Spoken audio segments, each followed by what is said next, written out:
नमस्कार साथियों, स्वागत है आपका सिविल लक्ष्य एकेडमी के Chhattisgarh daily current affairs programme में। मैं विनय कुमार गुप्ता स्वागत करता हूं आपका अपने इस शो में। तो पहला प्रश्न है, चक्रधर समारोह कहां आयोजित किया जाएगा? तो इसका सही जवाब है रायगढ़ में आयोजित किया जाएगा। हर वर्ष की तरह चक्रधर सम्मान जो है ये चक्रधर समारोह रायगढ़ में आयोजित किया जाएगा। इसमें हेमा मालिनी और अन्य जो पद्मश्री अवार्ड विनर हैं, नेशनल कलाकार हैं, वो इसमें शामिल होंगे। तो आपको याद रखना है, आपको ये बताना भी है कमेंट बॉक्स में कि चक्रधर समारोह जो इस वर्ष आयोजित होने वाला है वो कौन से क्रम का चक्रधर समारोह है। ठीक है, तो इसे कमेंट बॉक्स में ज़रूर बताइए। नेक्स्ट क्वेश्चन है, डूरंड कप 2024 का खिताब किसने जीता है? तो इसका सही जवाब है नॉर्थ ईस्ट यूनाइटेड ने डूरंड कप 2024 का खिताब जीत लिया है। मोहन बगान जो हमेशा से चैंपियन रहा है और बहुत से खिताब इसने डूरंड कप 2024 से पहले बहुत से खिताब इसने जीते हैं। फाइनल में इसमें पेनाल्टी शूट आउट में 4-3 से हराकर नॉर्थ ईस्ट यूनाइटेड ने अपना पहला, जी हाँ, नॉर्थ ईस्ट यूनाइटेड का यह पहला डूरंड कप खिताब है, इसे जीत लिया है। डूरंड कप जो कि फुटबॉल प्रतियोगिता में होता है ना, इसमें पेनल्टी शूट आउट तक ये गेम गया था, फाइनल जो गेम है, और उसमें मोहन बागान जो है वो पराजित हो गया। ठीक है, और नॉर्थ ईस्ट यूनाइटेड ने अपना पहला डूरंड कप 2024 खिताब जीत लिया है। अब तक 133 बार डूरंड कप आयोजित हो चुका है। बहुत ही प्रतिष्ठित ये टूर्नामेंट है, इसलिए इसको याद रखना है। नेक्स्ट क्वेश्चन है, पेरिस पैरालंपिक में रूबीना फ्रांसिस ने भारत को कौन सा पदक दिलाया है? तो जी हाँ, ये 2024 के पैरा ओलंपिक की बात हो रही है और इसमें रूबीना फ्रांसिस ने भारत को कांस्य पदक दिलाया है। ये याद रखना है आपको, कांस्य पदक रूबीना फ्रांसिस ने जीता है। और अगर मैं गलत नहीं हूँ तो ये जो शूटिंग प्रतियोगिता होती है उसमें इन्होंने कांस्य पदक हासिल किया है। ठीक है, तो इसको याद रखिएगा। नेक्स्ट क्वेश्चन है, नेशनल अवार्ड टू टीचर्स के लिए 2024 में कितने शिक्षकों का चयन किया गया है? तो इसका सही जवाब है 16 शिक्षकों का चयन जो है वो किया गया है 2024 के नेशनल अवार्ड टू टीचर्स के लिए। नेक्स्ट क्वेश्चन है, योगेश कठुनिया ने पेरिस पैरा ओलंपिक 2024 में कौन सा मेडल जीता है?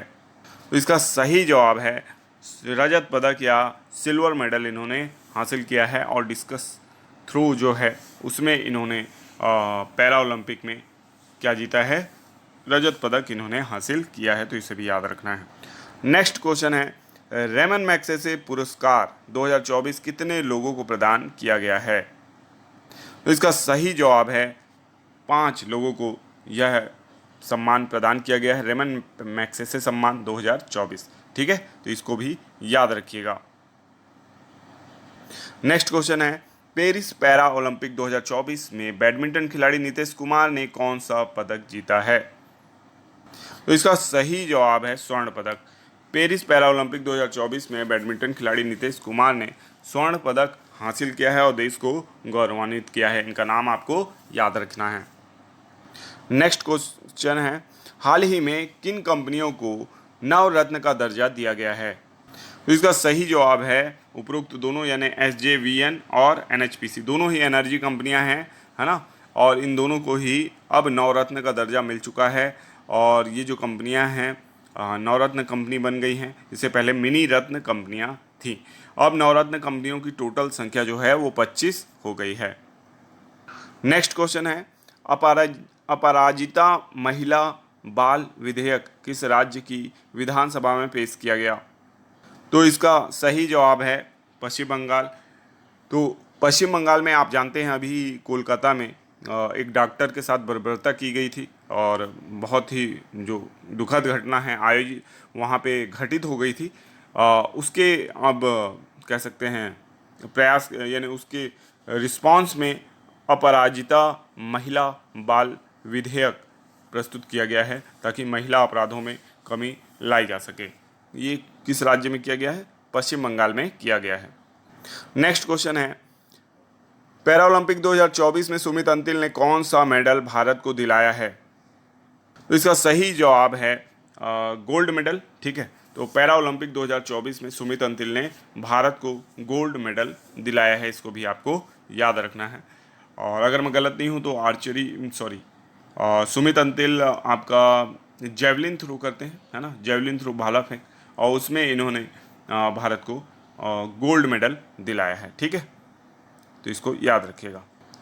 इसके बाद है पेरिस ओलंपिक 2024 में हरविंदर सिंह ने आर्चरी में कौन सा मेडल जीता है। ये प्रश्न आप लोगों के लिए है और इसका जवाब आप कमेंट बॉक्स में दीजिएगा।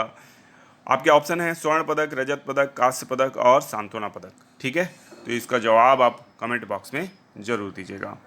अब चलते हैं पिछले वीडियो के रिवीजन प्रश्न की ओर। पिछले वीडियो में हमने आपसे होमवर्क प्रश्न में ये प्रश्न पूछा था कि भारत के कितने प्रतिशत आबादी अब इंटरनेट का उपयोग करती है। इसका सही जवाब है 56%।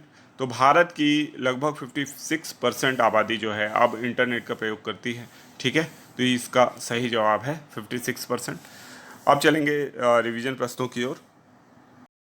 साथ ही साथ मैं आपको बताना चाहता हूँ कि सिविल लक्ष्य एकेडमी का अपना टेलीग्राम चैनल है, जहाँ ये करंट अफेयर्स जो वीडियो आपको पढ़ाया गया है इसका PDF शेयर किया जाता है।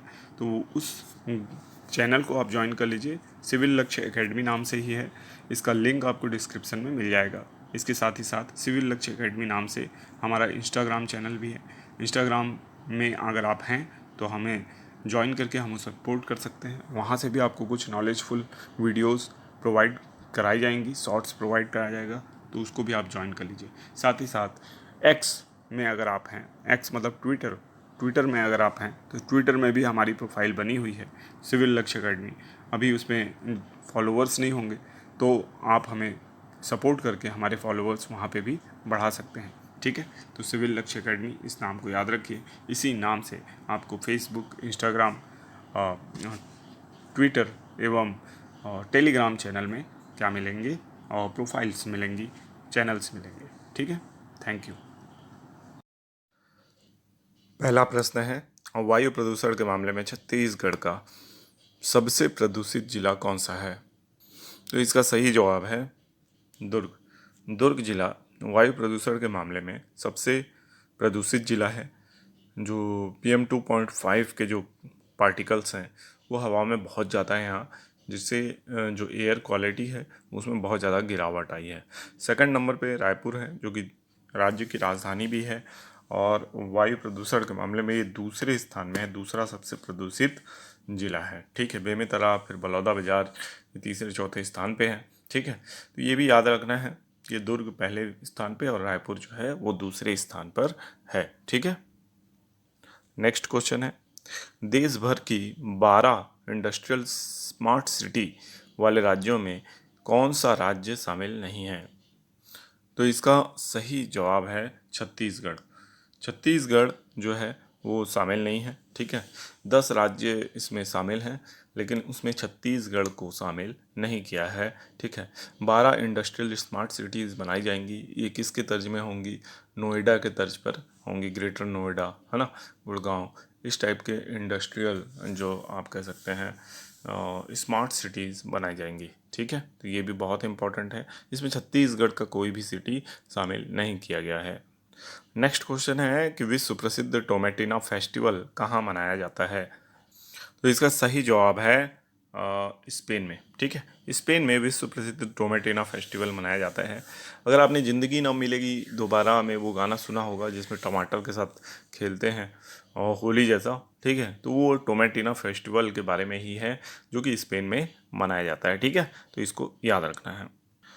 नेक्स्ट क्वेश्चन है, छत्तीसगढ़ की शिक्षिका शारदा को राष्ट्रपति अवार्ड शिक्षक दिवस के दिन प्रदान किया जाएगा, वो किस जिले से संबंधित है। तो इसका सही जवाब है दुर्ग। दुर्ग से संबंधित है शिक्षक शारदा।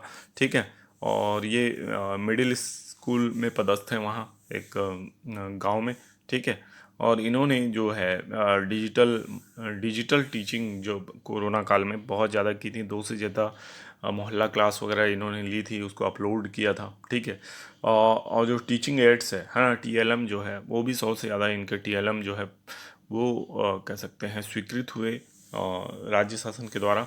ठीक है, तो ये काफ़ी अच्छा काम इन्होंने किया है। इसके अलावा भी कर्मा और सुआ जो भी लोकल नृत्य वगैरह होते हैं वो भी स्कूल में कराना, और स्कूल का माहौल बहुत अच्छा करना, डिजिटल शिक्षा प्रदान करना, ये सारे काम इन्होंने किए हैं। ठीक है, नेक्स्ट क्वेश्चन है, भारत को अपनी दूसरी nuclear powered ballistic missile submarine हाल ही में मिली है, उसका नाम क्या है? तो इसका सही जवाब है INS अरिघात। तो INS अरिघात जो है भारत की को दूसरी nuclear powered ballistic missile submarine हाल ही में मिल गई है, इसको याद रखना है। नेक्स्ट क्वेश्चन है, पेरिस पैरा ओलंपिक में भारत को पहला मेडल किसने दिलाया है? तो इसका सही जवाब है अवनी लेखरा। अवनी लेखरा ने पहला स्वर्ण मेडल दिलाया भारत को पेरिस पैरा ओलंपिक में। इसके अलावा प्रीति पाल, मनीष नरवाल, इन लोगों ने भी पदक जीत लिए हैं। ठीक है, तो सबके नाम आपको याद रखना है। आपका दिन शुभ हो। धन्यवाद।